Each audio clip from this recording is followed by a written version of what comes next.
Assalamu alaykum. Ekran oldidagi aziz do'stlar, UNTV'ning Uyg'urcha universal programmasi orqali sizlar uchun xizmatda bo'layotganligimizdan to'liq xursandmiz. Sog'lomlik va hayot sahifamizda zaytunning roli va ishiltish usuli haqida so'zlab beramiz.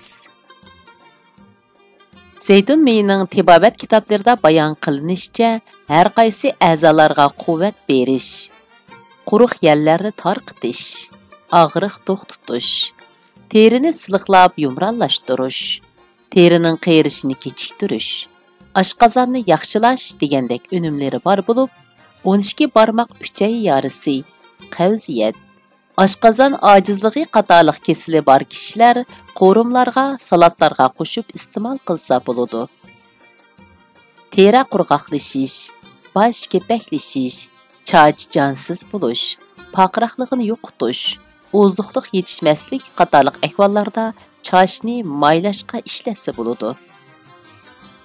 Bo'g'im og'riqi, paraliç, o'ltirg'ish nerva og'riqlarida sirtidan maylab oftobga qoqlansa bo'ladi. Zaytun yog'i mo'l ozuqliq qiymatiga ega bo'lib, u yana badan ehtiyojiga har xil vitamin va mineral ozuqliqlarni ta'minlagandan sirt metabolizmni ilgari surib, modda almashishni yaxshilaydi. Mayli yeydigan pishiq zaytun bo'lsin yoki cheklab ilingan zaytun yog'i bo'lsin, teriga surkab qo'ysimi, qerishning oldini olib, muskullarni kuchlik avrishim qiladi. Zaytun yog'ini badanga surkash xuddi avtomobilni maylaganga o'xshash bo'lib, ziyoda uprashning oldini olib, umrni uzartadi. U badanga tezda sumurilib, muskullar va badandagi har qaysi bo'g'imlarni siliqlaydi. Zaytun yog'ini badanning sirtiga ishiltishning eng yaxshi payti ilmon suvda yuyinib bo'lgan chaq bo'lib, zaytun yog'i bilan badanni maylab ovlash kerak. Haftasiga 1 yoki 2 qitim bo'lsa bo'ladi. Badanni surtib tamoman qurigandan keyin qo'l barmoqlari orqali badanni bo'libmi bo'g'imlar atrofini maylash kerak. Ovlagan chaqda imkon qadar bakrak kuchash lozim. Shundala badan to'liq sumralaydi. O'zini o'zi ovlashning salomatlik va kayfiyatni tangshashga bo'lgan foydasi haqida mutaxassislarning o'zgacha qarashlari bor. Kishilar ovlash yo'naliga pishiq bo'lgan ovlash usullariga o'zini ovultidi. Amaliyotda eng yaxshi usul o'zini o'zi ovlash bo'lib, bu orqali ovlashdan obdan huzur olg'ili bo'lib qolmay, yana badanni chiniqtirg'il bo'ladi. Her vaqt yadingizda bo'lsinki, ovlash sizga sog'lomlik, hayotiy kuch va yoshlik jazbisi elib keladi. Sizdagi mushundaq ruhiy holat o'zingizni o'zingiz ovlashdan keladi. Bilishingiz kerakki, qancha tujublab ovlasangiz, yoshligingiz va hayotiy kuchingizni shuncha urg'uta olasiz. Har qanday mashq sizni mag'durlantirib, sizga kuch-quvvat ato qiladi. Endi zaytun yog'ini yesak qaysi usulda yeymiz? Qandaq tamoqlarni etib yesak bo'la degan to'g'risida so'zlab beraylik. Biz odatda zaytun yog'ida polo etib yeymiz. Poloni zaytun yog'ida etib dumlaydigan vaqtda bir chimdim kelgudek zaparni sepib essak, ay hay, polo haqiqatda o'xshaydi. Gerçi zaytun yog'ida to'yingan may kislotasi yo'q.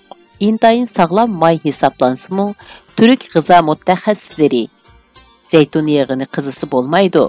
Badanga foydali tarkiblar, nozik vitaminlar tezda kuyib o'lib qoladi. Zaytun yog'ini xom yeyish foydali. Eng yaxshisi xom salatga ishlatgan tuzi deydi ekan. Ko'ktatli qiymalarga zaytun yog'i qo'yib, har xil dolmalarni pishiradi ekan.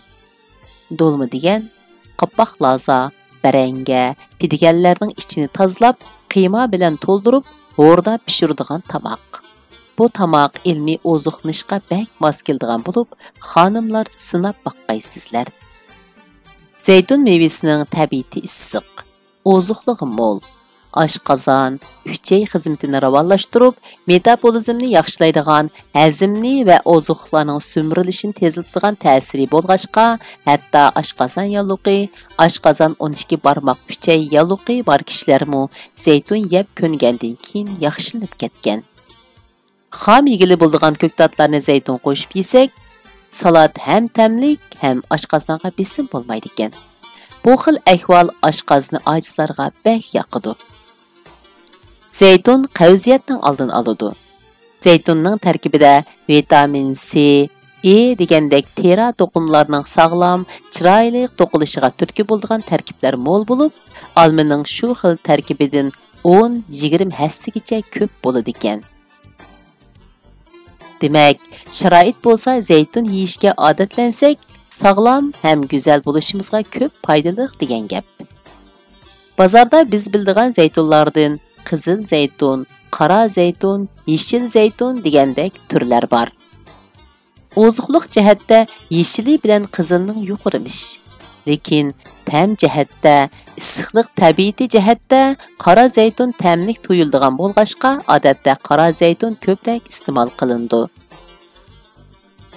Yeshil zeytun chuchmal bo'lib, g'o'radek ta'm bor. Uning tabiati balkim so'qoqqa moyil bo'lishi mumkin. Lekin yeshil zeytunning vitamin C tarkibi yuqorimish. Qaradingiz, Egey dengizi bo'ylarida kishilarning sog'lom va uzun umr ko'rishini mushu zeytun bilan biliq yeganlikdan bo'lgan deb qaraydi ekan. Ular kunda 7 tal zeytun yeymish.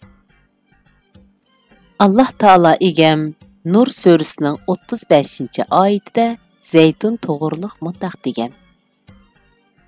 Allah osmonlarning va zaminning nuridir. Allohning mo'min bandasining qalbidagi nuri xuddi chiroq qo'ydigan takchiga o'xshaydi. Uningda chiroq bordir. Chiroq shishining ichidadir. Shisha go'yo nurliq yulduzdir. Chiroq muborak zeytun daraxining yeg'i bilan yo'ritilgan. U ya'ni zeytun daraxi sharq tarafdimi emas, g'arb tarafdimi emas, sahroda uchuqchilikda bo'lib, kun bo'yi uningga kun nuri tushib turadi. Shuning bilan uning mevasi pishib yetilgan bo'ladi. Yeg'i eng suzuk bo'ladi. Suzukligidan o't taysimi yo'rib ketayla deb qoladi. O't bilan yo'ritilsa, nur ustiga nur qo'shiladi.